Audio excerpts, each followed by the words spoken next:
Hello and welcome to another Nordic Takedown podcast video, a YouTube video here on the channel, where I am going to go through the planetary qualifier in Odense in Denmark, which happens to be the biggest PQ we've had in Nordics in the game's history. Previous we had a 64 player PQ in Stockholm. Now we almost reached 70, which is really good, considering it being like not even in the capital of Denmark. It's not that close for Norwegians, the Swedes, but we still filled 3 cars from Sweden. There came people from Germany and from the Netherlands, I think, as well. So like, it was a great showing overall. Second biggest tournament in the Nordics in total. Only behind on Malmö Game Week last year, which is probably going to make a new record here in just about 1.5 weeks or something like that. So yeah, I decided to go. I wasn't planning it at first. It's quite far for me, but the weekend basically opened up and I was like, hey, why not try to get some points, right, for that galactic grinding. But so basically, this is the deck that I chose to go with. It is the Boba Data Vault. There is like these 2 versions of Boba Data Vault. You can either go like the Invisible Hand and the Droid package, or you can choose to go the route I have done and that I have like coached my kind of, it feels weird to say student, but like the people I've coached, right? And it's a more space heavy version. It's all about having a space unit to really have something to flip on, because even if you get removed as Boba, I think like Bamboozled is the hardest in a way to be, but like because you get tapped down as well. It depends on like how you flip, but it's still clearing the board. And you want to have that as a threat at least, even if you don't do it, right? And on the droid like version of the Boba, you a lot of the time starts a bit on the ground, and then it's so much easier for the opponents to take you out of space because they can save some of their like most important answers for those 1 or 2 spaceships you will have the ability to play, and then you're forced to play into ground, which is really bad into like the Vader ECL decks and stuff like that. So the reasoning was like, the only thing I really want to play ground is Pride. And that's when I go first. I obviously needed the arcade droids because they're good versus entrenched, small shields and stuff like that. But after turn 1, I really don't want to play anything on ground unless it's Super Laser Technician and I know I can proc him. So that's why everything else is space except Maul, because Maul you use to like end the game, right? The deck is not like super controversial by any means, like if you look at decks that do ignore the Invisible Hand. Small changes I would make is like I would probably go 3 Kylos over 3 Mercenary. The reason I didn't was because I really wanted to what's it called? I really wanted to not have the get stuck on uniques, but I think versus force throw decks, which Quinlan was a little bit popular, it was really good to have the Kylo TIE Silencer to throw when they force throw, because then you could just play from the graveyard and not go down a card. So that I would change most likely. Otherwise, like the more controversial stuff is the sideboard, right, with the Snow Trooper, First Legions, and the Confederation healing ship. It's basically a way to try to tackle Han 2 blue or Han 2 green. It's medium effective. I didn't face it, so hard to tell. Hard to tell if it's actually good or not. But it's only good if you go first, and it is a matchup that is pretty bad. So if it's worth indexing in it, I don't know. Like it may not be.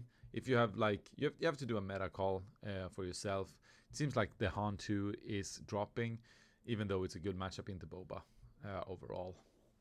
But this is basically the list. The Darth Vader pilot is for the mirror. If the opponent doesn't have like a Fang fighter to counter it, you're just gonna win the game, and stuff like that. I guess the Von Reg and the punishing one is basically I want 3-4s because the 4-3 dies to all like basically early spaceship versus opponents, and I really want the ships to stay alive, and that's why the shuttle is here with the shield, and stuff like that. All right, so my run was it was 7 rounds of Swiss, obviously, and I started off against a Ray 5 Blue Force that I practiced against the day before. If I didn't, I would probably lose this one because it ran a lot different from what I would have thought and expected. So that was really good practice the day before. Also, he didn't get a turn 1 play on game 2, so that was really rough. So that was a 2-0. Then met a nice guy as well playing Quinlan. It was a tight 2-1. The game 3, I think it was, that we both drew pretty bad. I got a turn 1 play, he did not. That's really bad for him. And then he had to waylay my turn 1 play when I had a really bad hand because I had no turn 2 drop. But like since he waylaid it, I kind of got a play. So it was really unfortunate for him. If he had had a decent hand into my bad hand, he would probably won. But that's what happens. We both have bad hands. He just had a worse one. Then we have the Bosk Tarkentown that I faced. It was my first loss. It was tight. The games were tight in general. I think game 1, I didn't exactly know how to fight it. He won the initiative roll as well. And I would say if he didn't have the initiative roll plus the guild target all 3 games in start hand, I think I would have won this. But that's not what happened. The initiative rolls matters a lot when it comes to the aggro matchups, and that's just how it is. Then I got to face Thrawn EZL, the friend that I stayed at. We have started a tradition now. It's the second time I go there. We play on the day before. I beat him the most games, and then he beats me 2-0 in the tournament. Two straight Danish PQs we've gone to. That has been the result. It's a fairly good matchup. It's not amazing. It's a fairly good matchup for Boba though, because he really wants to do the Vader play, but doing a Chimera ECL versus Boba is not that bad either. Also, like double killing the Cobb Vanth, double killing the Onyx Squadron is pretty good with all the healing for the indirect and for him to start balancing. So that was a 2-0. Then I got to play basically the mirror kind of stuff, like Luke Data Vault, Boba Data Vault, Boba Data Vault 1-2-1, all 3. And like it wasn't too much to say about those. It's a little bit, it's more about like who gets the flip first, and like it's not too much skill expression in those. I think I played pretty bad in one of the games against Luke, and I won anyway because he drew bad, and I managed to top deck in the end. So I guess that was like an undeserved win that I got anyway. But ended up 5-2. No top cut for me because I lost so early, and in this ID system that works really poorly when you are just above a threshold, so around 32, 33 to 37 round there. It's really bad because you lock in. Same goes when you just enter over 65.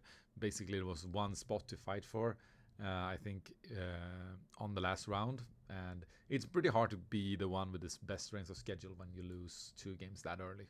So even like Ponkas, one of the Swedes, he went 4-0, lost 2 and won the last one, and still got 10th, I think, and I got 11th. So it's an unfortunate system for these kind of events. It's really good when you're pretty close to, like when you're 55, 58 or something, or like when you're 90 or 100, then it's pretty good. But other than that, it's not awesome. Still better than the draw system in my like the double loss system, even though I think you can just fix this with using the tiebreakers from Top Cut on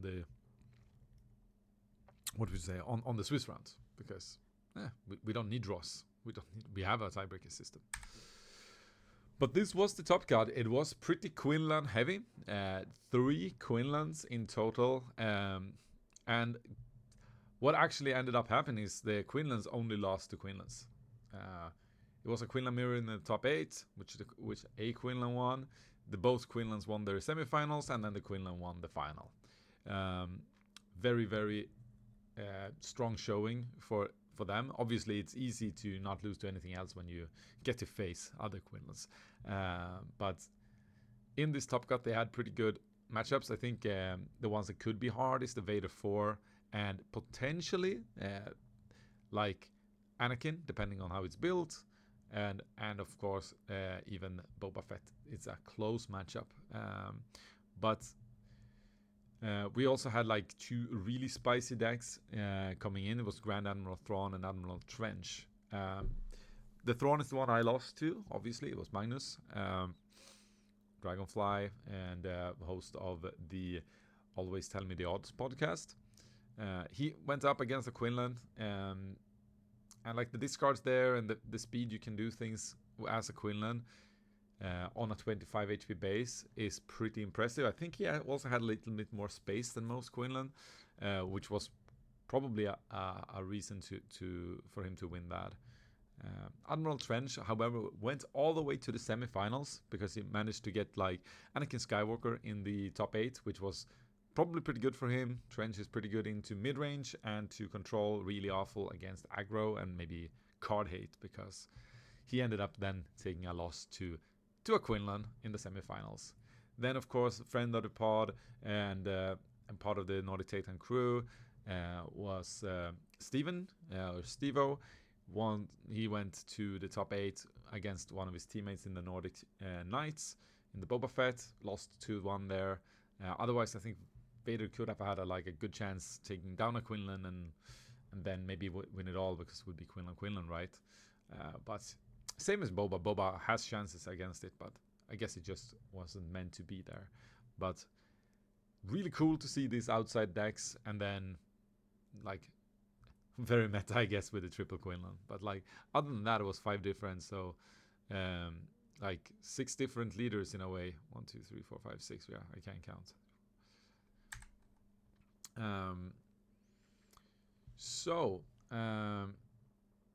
Other cool stuffs with this tournament. There was meta, like pretty diverse. I would say, of course, a little bit too many Boba data vaults. Some people said around 10, some said 6, something like that. If it's around 10, it's definitely a bit too much. And I think some people got to feed off Bobas, because there obviously we were 2 Bobas at least on 5-2, and I got to beat 2 Bobas in the last 2 rounds. But other than that, it was quite diverse. I think it was 4 Quinlans, which is like, it's good. It's okay to have the next most played deck as 4 when you go to a 70 player tournament. Young players was making a big splash here in the tournament. We talk about it a little bit more in the podcast last episode, but it was a 12-year-old that got to the final, and I think the Anakin player was like a 14, 15 or 16-year-old as well, which was really cool to see. So, since this was in Denmark, right, pretty close to Malmö, is this what we can expect for the Malmö game week? Maybe. Like, obviously it's going to be more players in Malmö, so there will probably be some more differences, but I do think that we can see that Quinlan has historically not been played that much in the Nordics. I wouldn't expect it to have like a huge rise for this event. Somehow people don't really like playing it. I think Boba Data Vault, people do like play everywhere, so that one will probably be roughly the same, maybe slightly less if some people got like off-put about the mirrors. We had like basically no Han2. We had 1 Han2 green and 1 Han2 blue from Sweden. I think that might be the only ones.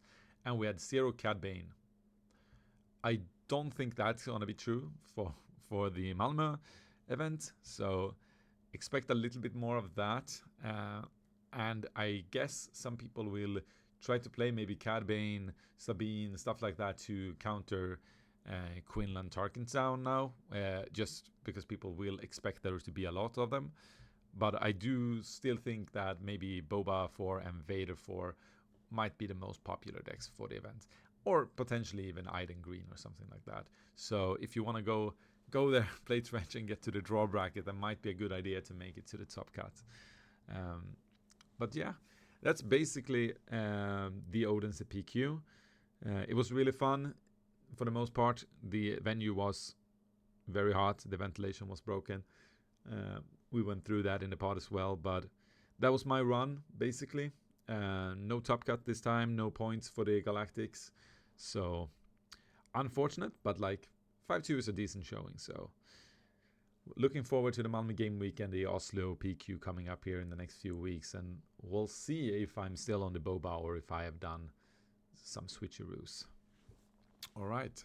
Thank you for watching on this video, and like and subscribe, join in the Discord channel and all those things, and may the force be with you.